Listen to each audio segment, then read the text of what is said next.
신약성경 302페이지 요한일서 4장 19절입니다. 우리가 사랑함은 그가 먼저 우리를 사랑하셨음이라. 아멘.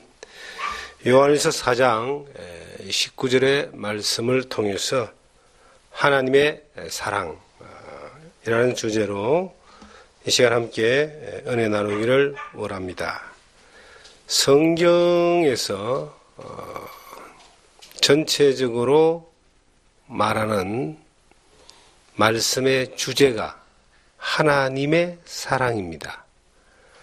그 하나님의 사랑이 이 세상에 예수 그리스도로 오셔서 우리를 위하여 그 예수 그리스도가 골고다 십자가 위에서 다 이루신 그 사랑이 하나님의 사랑의 주제입니다. 성경을 많은 사람이 보고 있지만 또 성경을 많은 사람이 연구하지만 성경에서 말하는 핵심은 하나님이고 또 하나님의 사랑입니다. 하나님이 세상을 이처럼 사랑하사 독생자를 주셨으니 이는 저를 믿는 자마다 멸망치 않고 영생을 얻게 하려 하심이다 하는 요한복음 3장 16절의 말씀이 성경 전체가 말하는 핵심 주제입니다. 성경에 수없이 많은 말씀들이 있고 사건들이 있고 역사가 있지만 그 수없이 많은 사건과 역사와 모든 내용들이 말하고자 하는 핵심은 하나님의 사랑이고 예수 그리스도의 그 십자가입니다. 그런데 사람들이 그 성경을 연구하고 또 성경을 많이 읽고 또 성경을 따라서 자기들의 믿음을 가지고 살지만은 그 하나님의 사랑과 예수 그리스도가 전부가 아니면 그 하나님의 사랑과 예수 그리스도를 믿는 것이 아니면 그것은 성경을 잘못 믿는 것입니다. 우리가 성경에 대해서 볼 때에 자주 접하는 말씀이 구약 성경에는 마음을 다하고 목숨을 다하고 뜻을 다하여 주 너의 하나님을 사랑하고 이와 같이 네 이웃을 네 몸과 같이 사랑하라 하셨던 그 하나님의 말씀에 대하여 성경에 조금만 관심이 있고 신앙생활을 교회생활을 조금만 해본 사람들은 수없이 듣고 알고 있습니다. 그리고 하나님이 사랑이시다라고 하는 것에 대하여 수없이 많이 고백하고 또 말하고 있습니다. 교회를 나오는 사람들은 또 하나님을 아버지라고 부르고 예수 그리스도를 주님이라고 고백하는 그런 믿음이 있는 사람들은 하나님을 사랑한다 하는 것에 대하여 너무나 익숙합니다. 그런데 성경은 하나님을 사랑하라라고 우리에게 명령하고 있습니다. 하나님을 사랑하고 이웃을 사랑하고 형제를 사랑하고 서로 사랑하고 원수까지도 사랑하라라고 하는 이것이 이 하나님의 명령이고 주님의 명령입니다. 우리는 하나님을 사랑하는데 굳이 하나님 명령하실 것까지 뭐 있으십니까? 라고 말할지 모르겠지만 우리가 예수를 처음 믿고 아니면 하나님의 사랑의 엄청난 은혜를 개인적인 경험을 통해서 어떤 사건들을 통해서 하게 될 때에 마음이 막 뜨겁고 그리고 하나님에 대한 그 사랑과 헌신의 열정이 막 차오르고 충만할 때는 정말 하나님을 너무 사랑하는 것 같아요. 하나님이 아니면은 그 어떤 것도 그들도 보지도 않고 그 어떤 것이 유혹이 오고 핍박이 와도 하나님의 사랑을 배반하거나 몰라라 하는 그런 일은 없을 것 같아요. 그런데 시간이 좀 지나다 보면은 이 하나님에 대한 사랑이 점점 식어져가는 그러한 경우들이 있습니다. 점점 그 열정도 식어가고 헌신도 식어가고 하나님에 대한 의식마저도 식어갑니다. 하나님 아니면은 살 수 없을 것 같은 그러한 뜨거운 마음으로 살았던 적이 추억 속에만 존재하고 있고 지금 현재 살아가는 삶은 하나님을 의식하지조차도 않는 삶 가운데서 하나님의 뜻이 무엇인지에 대해서 고민하지도 않는 그러한 식어져 있는 그러한 모습으로 살아가는 경우들이 많습니다. 하나님이 나를 사랑했던 그 사랑에 대해서 가장 크게 우리의 마음 가운데 충만했던 하나님을 사랑했던 시간들을 추억해 보면은 저는 제가 예수 그리스도를 처음 믿었을 때에 그 십자가 위에서 보라 세상죄를 지고 가는 하나님의 어린 양이라는 그 말씀이 십자가 위에서 나를 위해서 이루셨다는 말씀이라는 것이 그 믿어졌을 때에 내가 죄 용서받고 하나님 자녀되고 구원함을 받은 그 추악한 죄에서 고민하고 회개하고 가슴 치고 있을 때에 예수 그리스도가 나를 사랑하셔서 나를 위해서 죄를 용서해놨다는 사실을 믿고 난 이후에 예수님을 주님으로 영접하고 난 이후에 그 한 1년 정도의 기간이 가장 뜨거웠던 것 같아요. 그 하나님에 대한 사랑은 목숨까지도 내놓을 수 있을 정도의 뜨거운 사랑이 있었습니다. 그런데 한 1년 지나다 보니까 이게 또 세상에 살아가는 삶 가운데 점점 빠져가게 되고 그리고 세상과 더불어서 막 고민하고 살다 보니까 예수를 믿는 믿음은 변함이 없고 하나님에 대한 사랑은 마음에는 변함이 없는데 삶의 모습 가운데서 영 멀어져 있는 그러한 저 자신을 발견하게 됐습니다. 성경을 열심히 보고 예배를 참석했던 그러한 그 열정마저도 기본적인 것까지도 점점 멀어져 있는 것을 발견했습니다.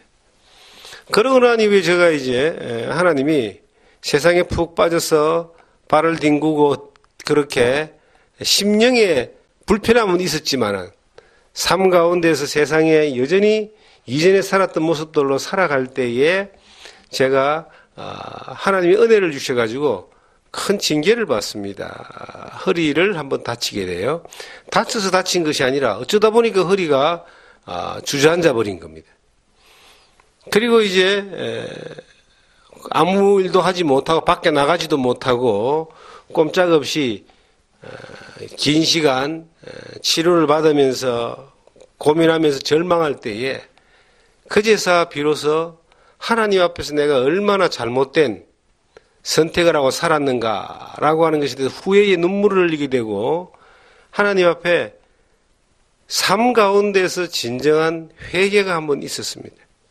하나님, 정말 제가 그 큰 은혜를 받고도 이렇게 내 마음대로 죄 가운데 살다가 이제 아무것도 하지 못하는 그러한 걷지도 못하고 기기도 힘든 정도로 왔는데 이대로 정말 끝나기는 너무나 참 마음이 어렵습니다. 하나님, 나에게 정말 내가 하나님 앞에 잘못했습니다. 잘못 살았습니다. 나를 구원해 주셨는데 내가 이렇게 내 마음대로 살았습니다. 하나님, 한 번만 저에게 기회를 주십시오. 그러면 이제는 정말 주를 위하여 하나님 안에서 신앙생활 믿음 안에서 살아보도록 하겠습니다. 한 번만 저에게 기회를 주십시오. 라고 꼼짝 못하고 누워가지고 그렇게 성경을 배에 가슴에 얹고 그 눈물의 기도를 회개의 기도를 했습니다. 자고 일어났는데 다시 자고 일어나는데 본능적으로 제가 일어나서 바깥에 그 당시에 옛날에는 화장실이 밖에 있었어요. 소변을 보고 돌아오면서 내가 나섰다는 걸 발견한 거예요. 저는 그 자리에서 무릎을 꿇었습니다. 그리고 하나님 앞에서 정말 하나님이 나를 사랑하시고 하나님이 내 기도를 들으셨다라고 하는 것을 딱 발견했을 때 인생의 시간표가 다시 한번 정리가 되었습니다. 하나님이 살아계시구나. 나를 구원하신 것뿐만 아니라 나를 사랑하고 계시는구나. 그리고 내 기도를 들으시고 나를 통하여 그 사랑의 역사하심을 보여주시는구나. 이게 막 들어서 이게 이해된 것이 아니라 믿어져 버린 겁니다. 그리고 그 시점 이후에 정말 하나님을 더 사랑하게 되고 사모하게 되고 말씀을 더욱더 사모하게 되고 예배에 참석하게 되고 교제에 참석하게 되고 성경 공부를 하게 되고 신앙생활 시작하면서 전도도 하게 되고 그 사랑이 계속 이렇게 오랫동안 이어져 올 수 있었습니다. 그런 걸 가만히 생각해 보면은 하나님을 사랑한다라고 하는 것은 나에게 어떤 경험이 또 계기가 분명히 있어야 되는 겁니다. 그리고 이것이 지속적으로 이어져 갈 수 있을 때에 더욱더 사랑해지는 겁니다. 처음 믿을 때보다 우리가 주님 만날 날이 점점 가까워지는데 처음 주님을 사랑할 때보다 살아가는 삶 가운데 더욱더 그 사랑이 커져가야 되는데 웬일인지 우리의 경험들을 통해서 볼 때는 점점 멀어져 간다는 거예요. 왜 그럴까요? 하나님 나를 얼마나 사랑하는지 잘 경험하지 못하기 때문에 그렇습니다. 하나님이 진리의 말씀으로 너희를 낳았다라고 그렇게 야고보서 1장에 말씀하고 있습니다. 15절을 보시면은 진리의 말씀으로 너희를 낳았다 그랬고 너희가 거듭난 것이 썩어질 씨로 되지 않고 썩지 아니할 씨로 되었으니 이는 하나님이 살아있고 항상 있는 말씀으로 되었다라고 하는 베드로전서 1장 23절의 말씀이 있습니다. 거듭났다 혹은 진리의 말씀으로 낳았다. 우리가 하나님의 자녀로 어느 날 태어났는데 왜 태어났느냐에 대하여 잘 이해를 못하는 분들이 많이 계십니다. 하나님 왜 나를 구원하셨을까? 왜 나를 새 사람으로 만드셨을까? 왜 나를 하나님의 자녀로 만들었을까? 왜 하나님이 나를 이렇게 사랑하시고 구원하시고 천국까지 인도하시고 또 나를 지키시고 보호하시고 하신다는 것이 왜일까에 대하여 이제 깊이 생각을 안 해보는 사람들이 있습니다. 우리 아이들을 보면요, 자기가 왜 살아가는지에 대하여 고민을 잘 안 합니다. 그리고 부모들이 그 아이들에게 필요한 모든 것들을 다 제공하고 그리고 아이들의 미래를 위해서 공부도 시키고 운동도 시키고 근데 애들은 귀찮아합니다. 힘들어합니다. 정말 이것이 아이 자기를 위해서인지 부모가 자기 때문에 자기 욕심 때문에 그러는지 애들은 그것조차 생각하지 않습니다. 귀찮게 생각합니다. 많은 걸 누리고 있고 많은 혜택을 받고 있고 많은 사랑을 받고 있지만 그 아이들이 그것이 얼마나 큰 건지 그것이 얼마나 큰 부모의 사랑인지에 대하여도 잘 생각하려고 하지 않고 귀찮게만 생각합니다. 뭐 철이 없어 그러겠죠. 그런데 우리들의 신앙생활이 성도의 신앙생활이 마치 그러지 않을까. 하나님이 너무나 많은 것들을 공급해 주시고 우리가 하나님의 자녀가 되었다는 것만으로도 너무나 큰 은혜고 너무나 큰 축복입니다. 세상에서 태어나서 헛된 것만 쫓아가다가 죄악 가운데 살다가 괴로워하고 힘들어하고 그리고 채우지 않는 욕심 때문에 허전해하다가 육신이 병들고 아파서 죽음 가까운 데 있다가 죽어버리는 것이 인생의 전부다라고 생각하는 이 세상에서 그리고 죽음이 끝이 아니라 영원한 지옥과 형벌과 심판이 있는 것에 대한 이 세상에서 하나님의 사랑을 받아서 하나님의 자녀가 되고 죄에서 구원받아서 하나님의 인도를 받고 보호받고 하나님 안에서 믿음 안에 성장하여서 그리고 하나님의 세계를 경험하며 살다가 천국까지 가는 이러한 우리의 신분적인 놀라운 하나님의 사랑을 생각할 때만 해도요. 너무나 크고 너무나 감격하는 거예요. 따지놓고 보면은 저는 예수 그리스도를 믿고 난 이후에 하나님이 너무 잘해 주셔가지고 하나님 안에서 불평할 것이 없습니다. 왜냐하면요.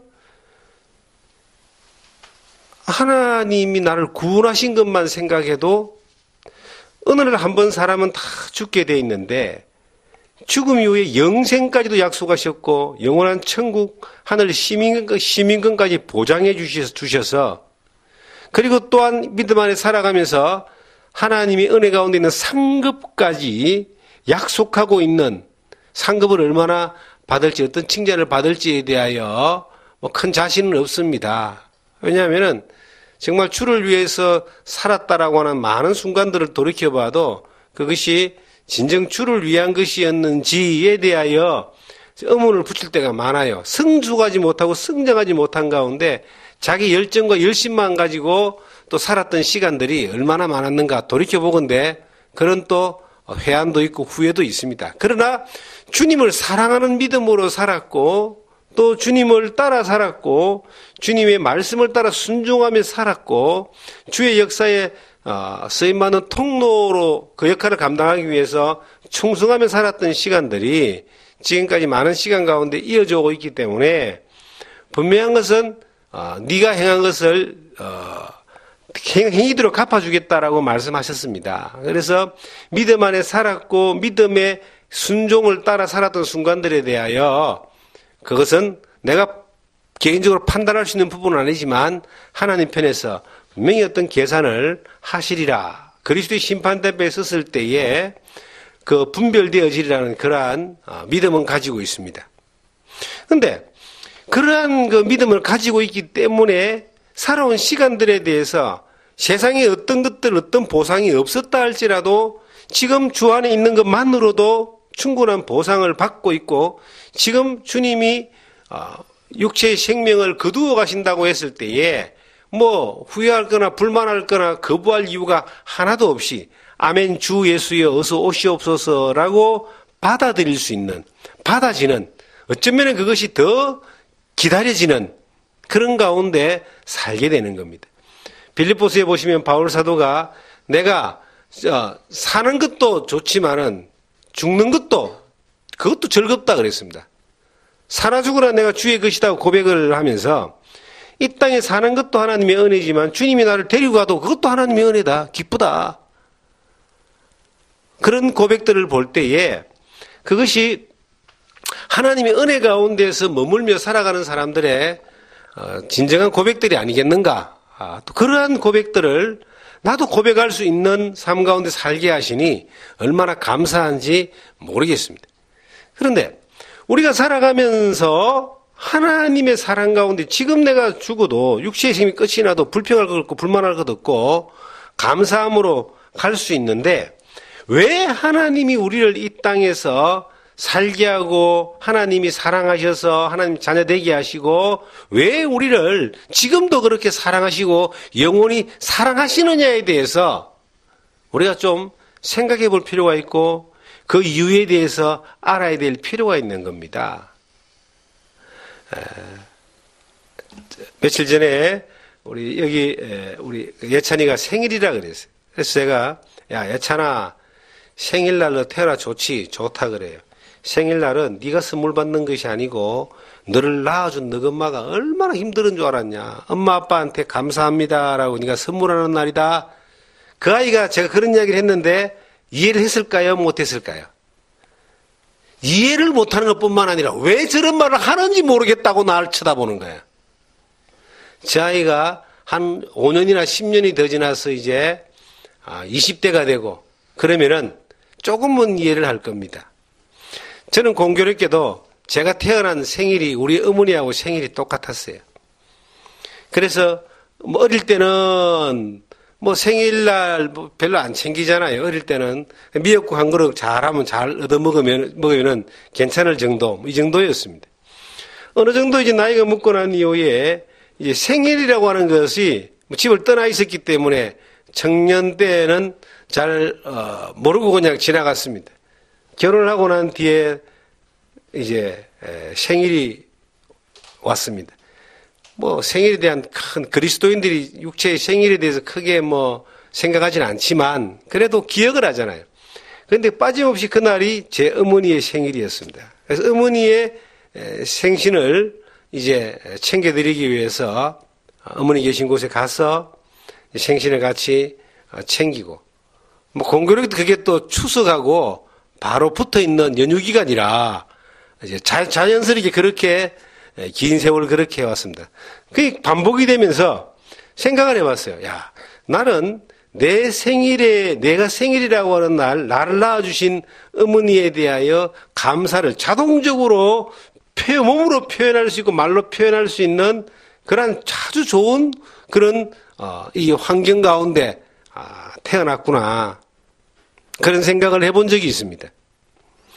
우리가 이 세상에 살아가면서 하나님의 사랑을 막 누리고 살아가는데 그 누리는 사랑이 내 것만 누리는 것들로 생각하면서 평생 사는 사람들이 있어요. 하나님이 당연히 나를 도와줘야 되고 지켜줘야 되고 보호해줘야 되고 공급해줘야 되고 그렇게만 계속 생각하니까 하나님은 사랑이라고 고백할 수 있고 하나님의 사랑을 내가 많이 받고 있다라고 그렇게 말할 수도 있고 또 그렇게 생각할 수도 있지만 정작 하나님이 나에게 말씀하시기를 하나님을 사랑하라. 네 하나님을 사랑하라. 마음을 다하고 뜻을 다하고 목숨을 다하여 네 하나님을 사랑하라라고 하는 그 명령을 받은 자기의 존재, 위치에 대해서 잘 모르는 거예요. 하나님 분명 사랑하십니다, 나를. 하나님이 나에게 사랑이십니다.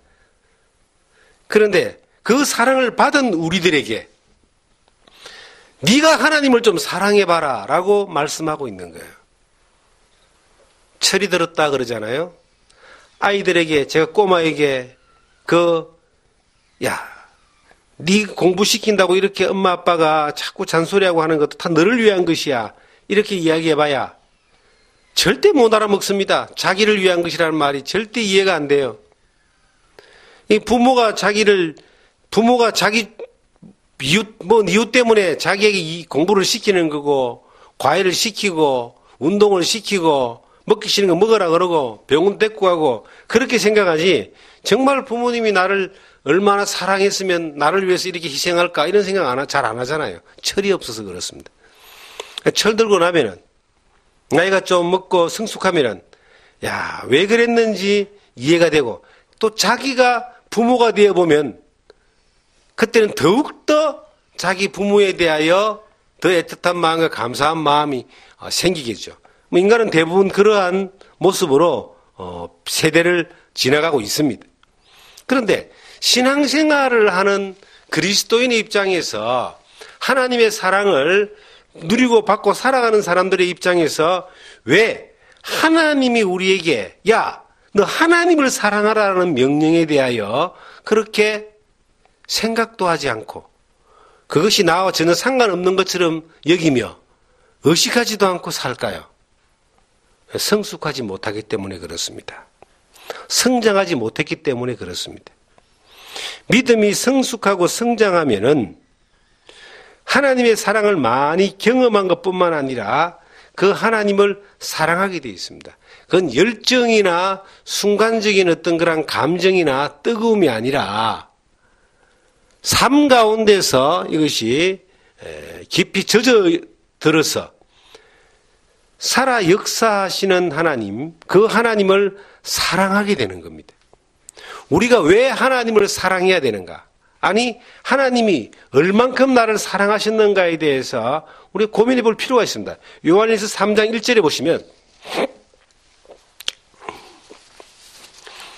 보라, 아버지께서 어떠한 사랑을 우리에게 베푸사 하나님의 자녀라 일컬음을 받게 하셨는가?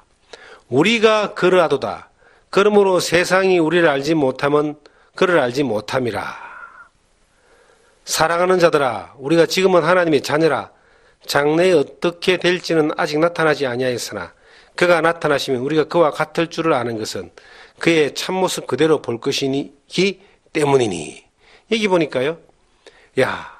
보라, 아버지가 어떠한 사랑을 우리에게 보여줬는가? 우리가 왜 하나님을 사랑해야 되는가라고 하는 것에 대한 첫 번째 질문은 하나님이 우리를 사랑하셨기 때문입니다.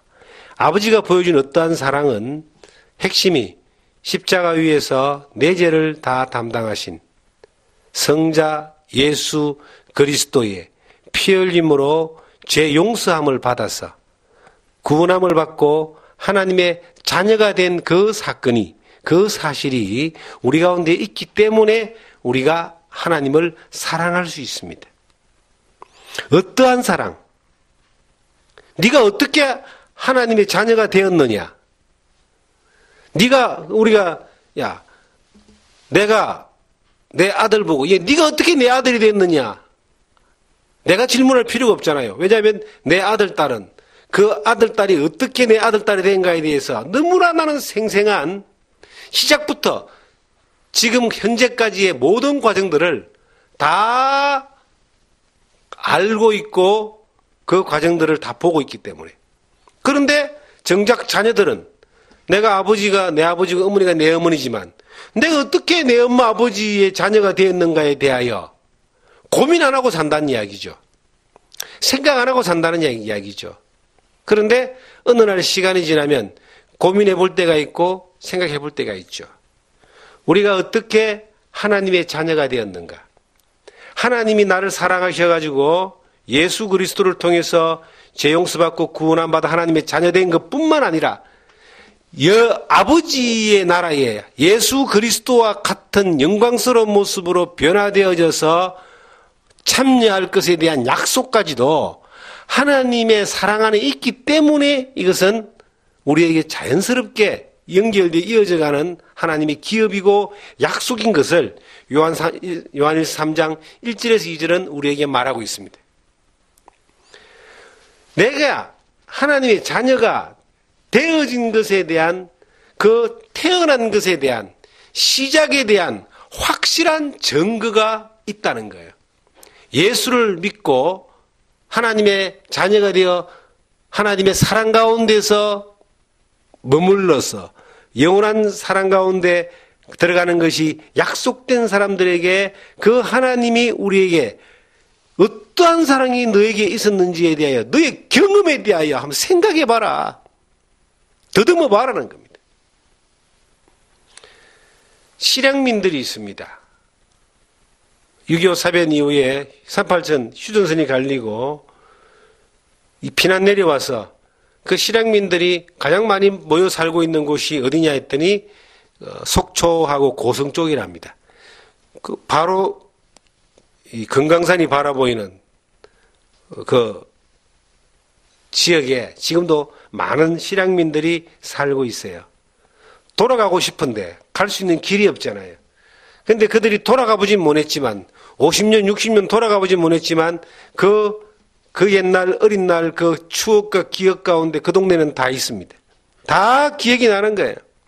저도 어릴 때 40년, 50년 전 떠나온 곳에 대하여 지나가서 한번 가본 적이 있습니다.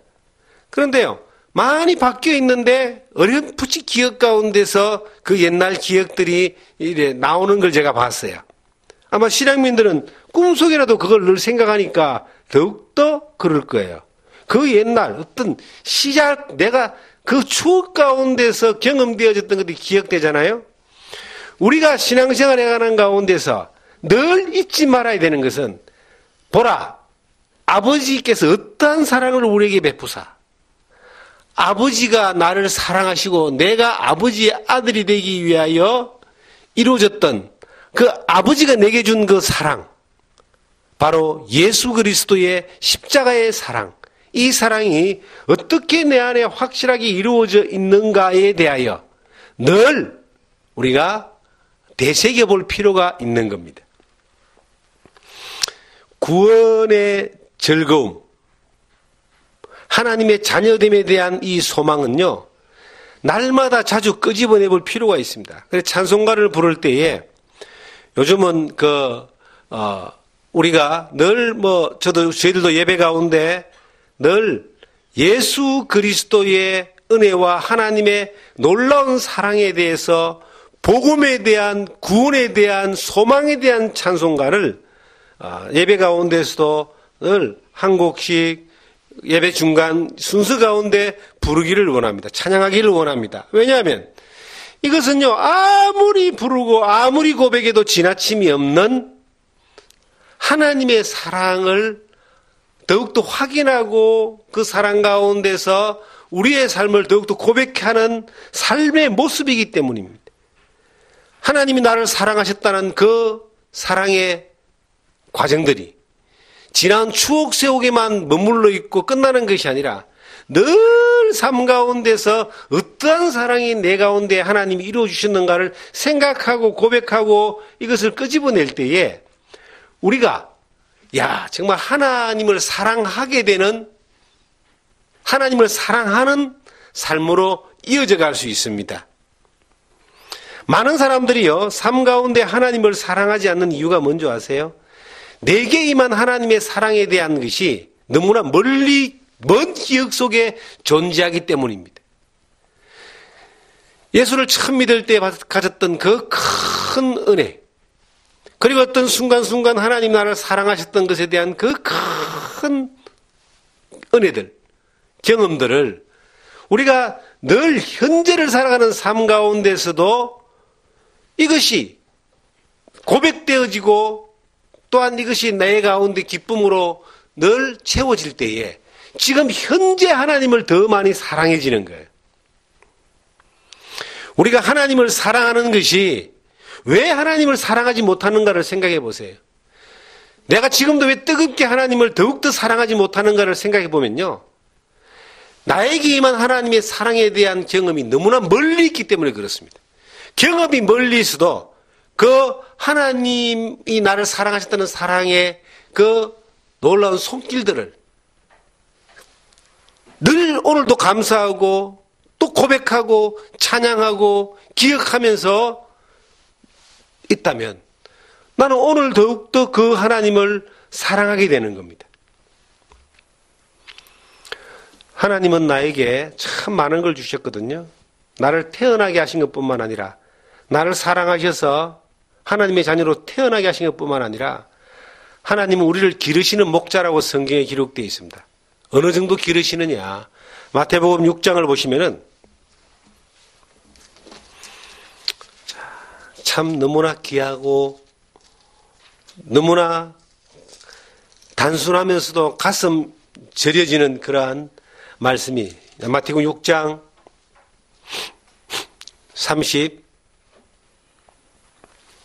25절 제가 읽겠습니다.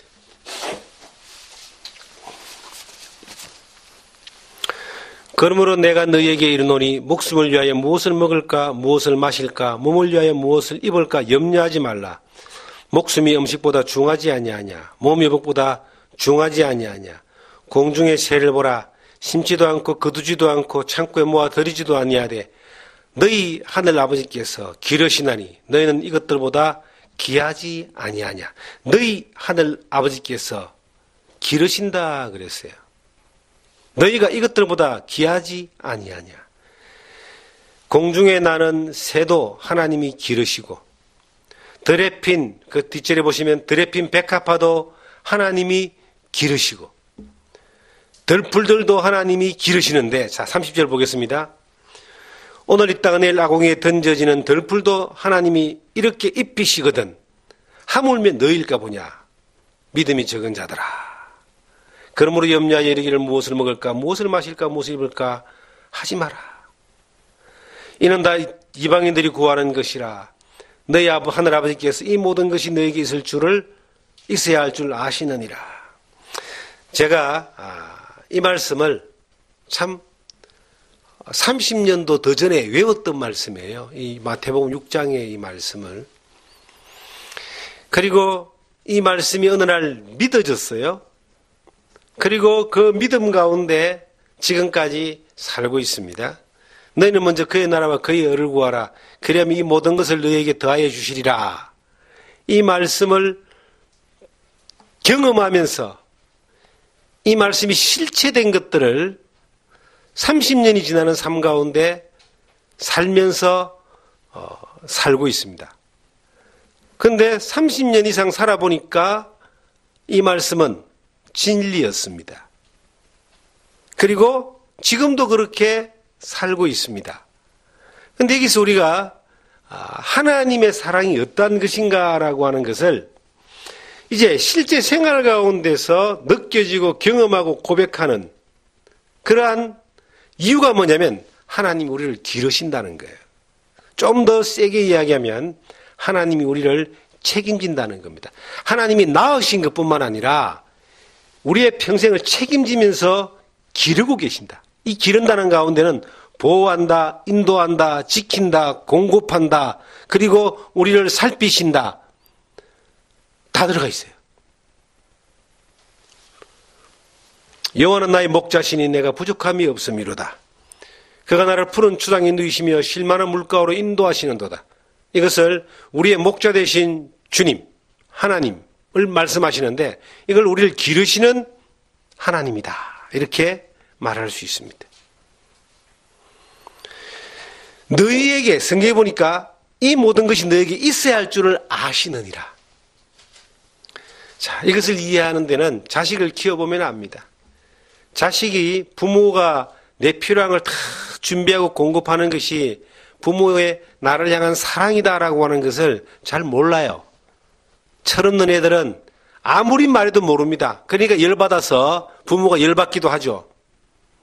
그런데요, 조금 이렇게 내가 철이 들거나 내가 부모가 되었을 때에 자녀를 키워보면은 정말 내 부모가 이렇게 나를 키웠구나라고 하는 것을 우린 고백하고 이해하게 되고 더 애틋한 부모에 대한 고마운 마음과 감사한 마음이 들게 되죠.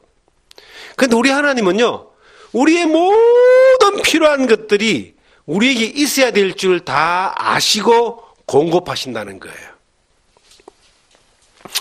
내가 준비해서 수고해서 내 필요한 것들을 채우는 것이 얼마나 있습니까? 저는 아무것도 없다라고 그렇게 말하고 싶습니다. 이 공기 하나도 내가 준비할 수 없잖아요. 물 한 방울도 내가 준비할 수 있습니까? 물 떠다오는 거? 근데 물을 만드신 분이 누군데요? 우리가 식사를 할 때 하나님 앞에 감사하는 마음으로 기도를 합니다. 아이, 내가 돈 주고 쌀 싸오고 음식 사가 와가지고 내 손으로 조리를 해서 내가 맛있는 음식 만들어 먹는데 왜 하나님 앞에 감사하면서 이 생명의 양식을 주신 하나님 앞에 감사하면서 찬양하면서 음식을 먹습니까? 하나님을 믿고 경험한 사람들은 내가 수고하는 것은 이것은 그저 약간의 수고 혹은 심부름에 불과한 것이고 그 모든 음식이 생명을 유지하는 모든 것들이 하나님께로 오지 않으면 아무것도 될 수 없다는 것을 알기 때문에 그렇습니다. 저 태양빛이 없으면 어떻게 생물이 자라고 물과 공기가 없으면 어떻게 생명이 유지할 수 있으며 이 생명이 살아가는 데 필요한 모든 완벽한 것들을 하나님, 조물주이시고 전능하신 하나님의 손길이 아니면은 아무것도 우리가 누릴 수 없다는 것을 알기 때문에 물 한 모금을 마시면서도 이 물을 공급하신 하나님의 은혜 가운데 우리는 감사하면서 이것을 받는 겁니다. 이 마태복음 6장에 보시니까 하나님이 공중나는 새도 하나님이 먹이고 기르신다. 들에 핀 백합화도 하나님이 가꾸신다. 하물며 너일까 보냐. 이 말은 뭐냐면요. 그 공중나는 새나 들에 핀 백합화보다 하나님의 자녀된 우리를 더욱더 귀하게 여기시고 더욱더 우리에게 더 큰 사랑으로 우리를 기르신다라고 하는 것을 말하고 있습니다. 우리가 살아가면서 내가 수고해서 땀 흘려서 일해서 내 노력만큼 뭔가를 대가를 받아서 살고 그것을 또 저축하고 미래를 준비하고 이렇게 살아서 내가 지금까지 살아왔다고 생각하죠. 많은 사람들은 그렇게 생각하지만 저는 그렇게 생각하지는 않습니다. 또 많은 성숙한 그리스도인들은 그렇게 생각하지 않습니다. 우리에게 맡겨진 토지와 그리고 재산과 건강과 지식을 가지고 하나님이 맡겨준 그 사명을 청지기로서 우린 열심히 할 따름이고 우리를 먹이시고 입히시고 기르시고 인도하셔서 우리를 만들어 가시는 분은 책임지시는 분은 하나님이시다라고 믿고 그 믿음 가운데 하루하루를 사는 겁니다. 지금 내가 누리고 있는 것들이 내 가정, 내 직장, 내 건강 내가 함께 누리는 모든 것들이 내가 만들어서 되어졌다라고 생각한다면 이것은 만약에 그 사람이 하나님의 사랑 가운데 있는 사람이라면 그 사람은 착각하고 있는 겁니다.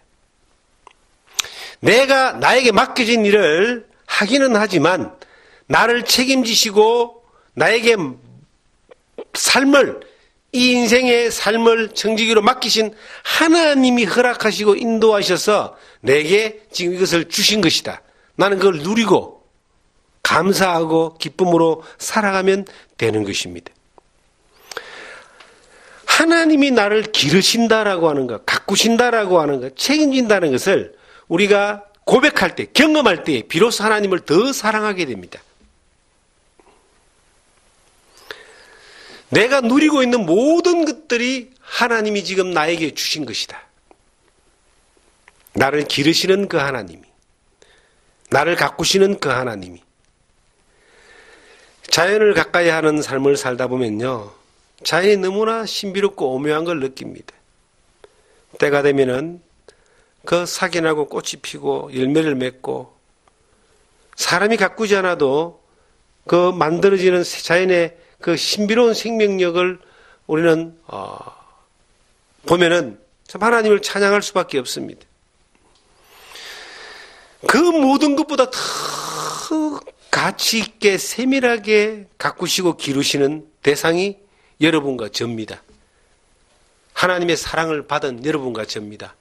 근데 그 하나님의 사랑을 내가 얼마나 내가 경험할 때에 내 하나님을 더욱더 신뢰하게 되고 사랑하게 되는 겁니다. 하나님을 사랑하라고 하나님이 우리에게 명령하셨는데, 하나님을 사랑할 수밖에 없는 그런 환경을 살도록 하나님이 우리에게 모든 은혜를 공급하시고 제공하시는데, 우리는 왜 살면서 하나님을 사랑하기는커녕 하나님을 의식조차 하지 않고 살 때가 많이 있느냐는 겁니다. 하나님을 사랑한다는 것은요, 내가 하나님의 사랑을 많이 받는 겁니다. 출생부터 시작해서 지금까지 돌이켜 보십시오. 저는 어떤 때 이런 생각을 한 적이 있습니다. 하나님이 바울 사도를 그 어머니 태 속에서부터 선택했다 그랬습니다. 이스라엘을 하나님이 선택했다 그랬습니다. 그 이스라엘이 되기 전에부터 하나님은 이스라엘을 선택하신 거예요. 태 속에서부터 하나님이 선택하셨다라는 말을 들을 때에 이런 생각이 들어지는 거예요. 저는 예수 그리스도를 구주로 믿고 영접하고 믿고 난 이후에 주님이 나를 선택하셨다라고 그렇게 감이 오더라고요. 이 수많은 사람들 가운데 하나님이 나를 선택하셨다. 내가 예수 그리스도를 믿었지만 하나님이 그 은혜를 주시고 그 과정을 허락하지 않았다면 나는 믿을 수 없는 사람이었습니다. 베드로가 예수님을 만났지만 예수님이 베드로를 찾아왔잖아요. 바울 사도가 다메섹에서 예수님을 만났지만 그 다메섹에서 예수님을 만나러 오신 분, 바울을 만나러 오신 분이 예수님입니다. 그 선택이 인간이 먼저가 아니라, 내가 선택이 먼저가 아니라 하나님의 선택이 먼저인 거예요. 그것이 믿음으로 받아들여졌을 때에, 연합되었을 때에 비로소 하나님의 은혜 가운데 머무는 능력이 경험하는 역사가 나타나는 겁니다. 그런데 제가 예수님을 처음에 믿을 때에, 나의 구주로 믿을 때에, 그때부터 나는 시작됐다고, 하나님의 은혜 가운데서 하나님의 자녀로 거듭남이 시작됐다고, 역사가 시작됐다고 생각을 했는데, 세월이 이래 지나가는 가운데서 조금 다른 생각이 들었어요. 아니구나. 그때부터 내가 하나님의 자녀로의 삶을 시작됐지만, 그때까지도, 내가 태어났을 때부터 그때까지도 하나님이 인도하시고 지키시고 보호하셨구나. 그런 생각이 딱 드는 거예요. 그러니까 제가 어린 시절, 예수 믿기 전에 어린 시절에 많은 상처가 있고 어려움이 있고 힘겨움이 있고 죄악이 있고 이런 수많은 시간들에 대해서도 이것은 아무런 가치 없이 버려지는 그러한 과거가 아니라 그 과거의 수많은 시간들까지도 하나님이 지키시고 인도하시고 사랑하셔서 예수 그리스도 안으로 이끌어 들어갈 수 있는, 은혜 가운데 들어갈 수 있는 길을 하나님이 이끌어 주셨구나. 이게 어느 날 딱 생각되어지고 발견되어지니까 인생 자체가 얼마나 감사한지 모르는 거예요. 나는 정말 만물에 찍히 같고 아무런 보잘것없는 존재의 어떤 존재조차도 별로 생각하기 싫은 험한 세월을 살았다 할지라도 그러한 세월마저도 하나님의 섭리 가운데 인도되어져서 예수 그리스도를 만나지게 하고 예수 그리스도 안에서 또한 지금까지 약 38년이라는 세월을 지나오면서 그 38년이라는 세월 가운데서 순간순간 모든 순간 나를 기르시는 그 하나님이 실수도 하지 아니하시면서 다듬고 만들고 깨뜨리고 인도하고 해서 지금까지 이 순간까지 인도하셨구나. 하나님이 이만큼 나를 사랑하셨구나.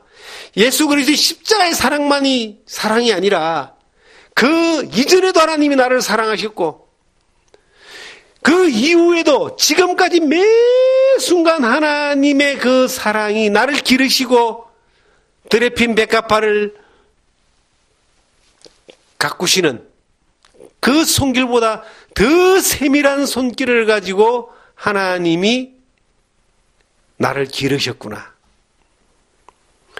이것이 딱 그 정리가 되어지면요.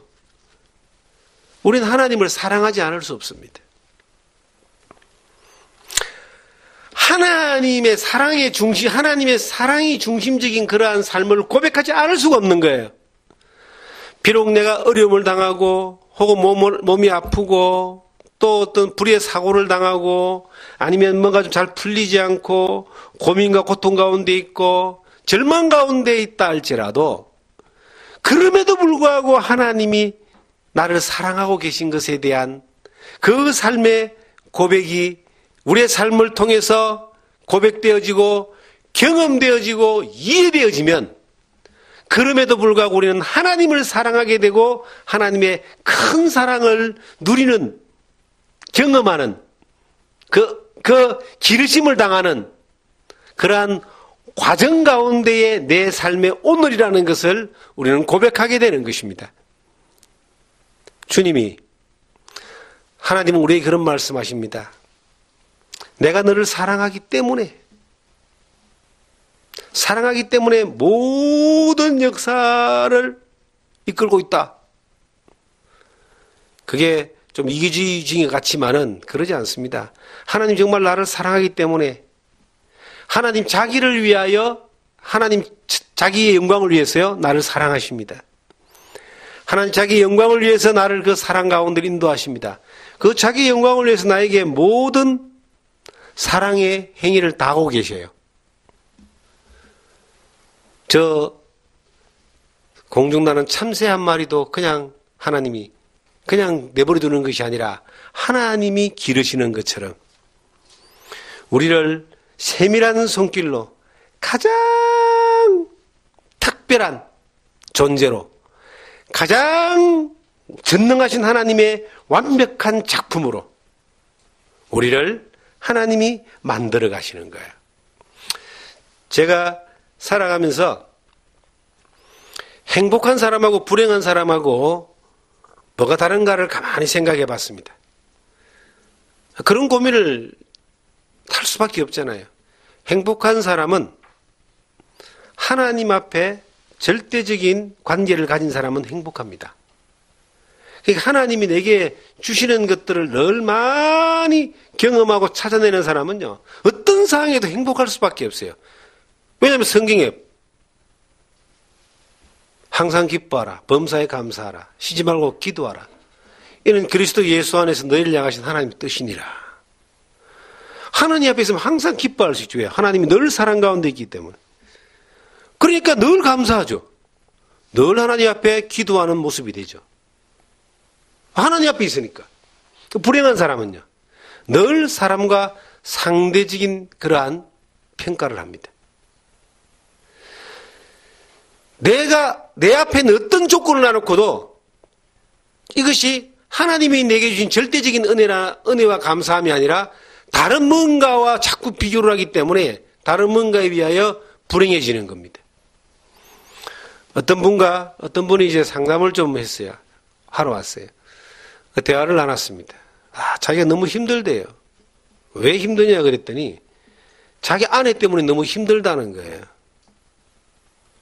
그래서 정말 인생을 심각하게 고민하고 있다고.